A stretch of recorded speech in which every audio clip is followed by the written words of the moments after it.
Hey everyone, it's July 10th, about 5:20 p.m. Eastern Standard Time. We got the 4-hour chart of Bitcoin, BTC, USD on the Bitfinex exchange.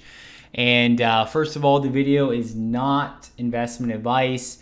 And second of all, I labeled the bear flag for everybody. I talked about it being a guppy rally, and then here we are. I talked about even if we did break above this zone, we weren't going to break above 7,800. There just wasn't enough strength, and we could see what was occurring in the prior bear flags, the same price action, the same volume manipulation. I mean, just everything was literally panning out identically. So I think that if Bitcoin cannot skyrocket back upward, breaking about maybe 67, 6,800, then we are going to progress downward to retest the low of roughly 57.50, and if that gives out, we definitely have further to drop. The problem is there's not a lot of support here, so there's about a month's worth of support around this range in the mid 5,000 range. But if we're that close and we start coming in with some serious heat, we could slice through that area. And if we do slice through that area, the next major level of support is anywhere from about 4,000 down to about 3,800, which would obviously be a very significant blow for Bitcoin. Now, Bitcoin did make a new low for the year,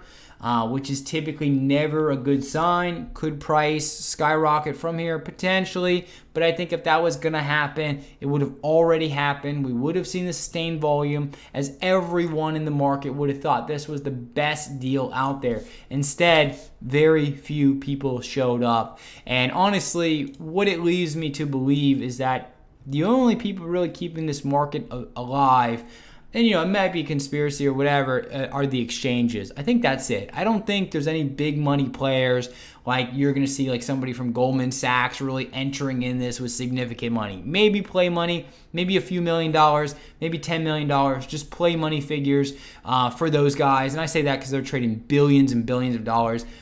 Even a couple $100 million is nothing. So anyways, I don't think we're really seeing those big players enter this market. I think it's more of the exchanges trying their best to sustain the market because their entire business model relies on this. Their future relies on it. So I don't know. That's the only logical explanation I could have for myself. So at least it makes me happy inside. So I'm not sure if it's right, but anyways, the top at 6,000 was the bubble top to 6,000. So from the 6,000 bottom to about 11,700, then again 6,400 to about 10,000, and then from there now we had this little pop again. So the runs to the upside, the moves to the upside are getting more elongated, but they're also getting smaller. I know I talk about this in my other videos, but what I think is happening is that we're kind of dwindling potentially into a basing formation, because after the bubble top you have an entrance into normalization of the market. That part of all bubbles takes a very long time. A very long time. I know we have crazy people on CNBC and around the internet, throughout YouTube and the articles that everyone's promoting these crazy wild figures beyond here.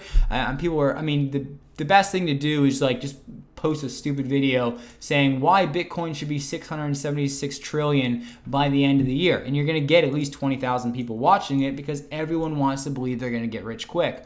But in reality, Bitcoin is struggling. The marketplace is telling you that, hey, guess what? This is the ceiling. We do not want to pay any more than about $6,800 for Bitcoin. And every time it's going to get there, we're going to sell it because we do not think it's worth anything other than that. So to believe Bitcoin should be worth anything other than 6,800 is literal insanity. So yes, you can make projections, but if you start trading on these wild and crazy projections that are out there in the moonland, where we're talking about over even 10,000, you are going to make, I definitely think, a detrimental decision, because your judgment's going to be clouded by insanity.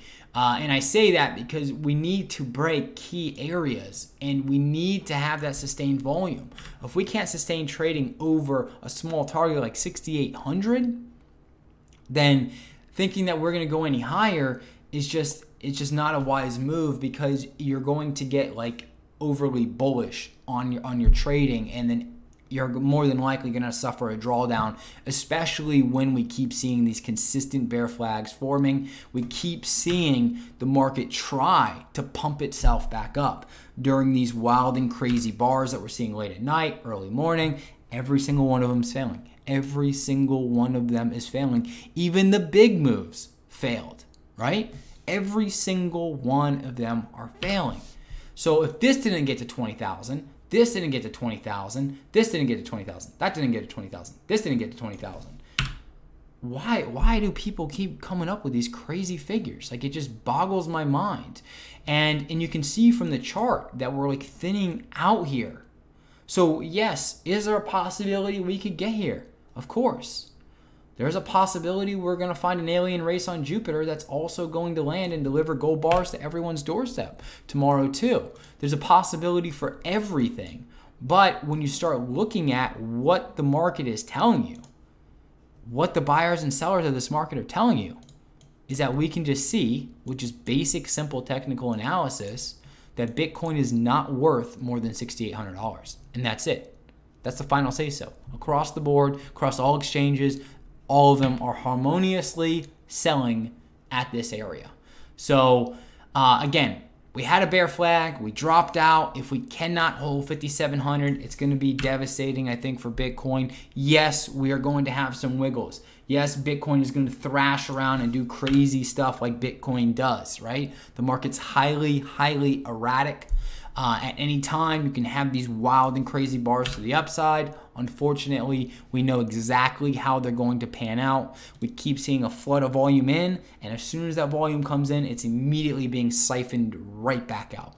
So what's happening is that the retail traders are left holding the bag, and it's a very sad story because you have a lot of people that I think at the end of the day get on YouTube and write these articles for these sites, or they get on CNBC, and they're not trading Bitcoin. They're just wildly making these crazy accusations of these insanely high figures, and they're just and it's just filled with hopium, and it's insanity, and it's like propagated through all the different media sources out there. And it's just, I don't know.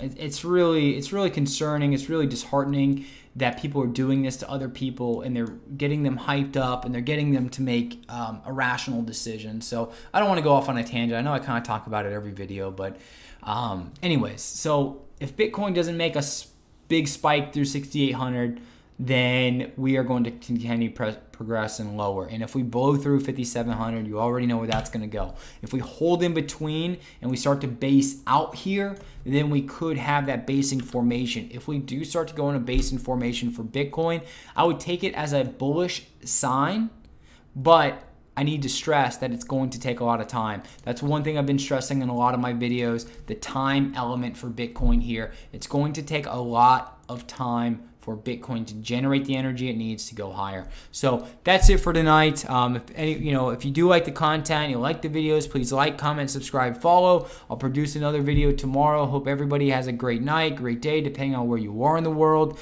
You can visit my site, geometriccharts.com. At the bottom, I do have my social media links. I have the Slack channel link as well down there.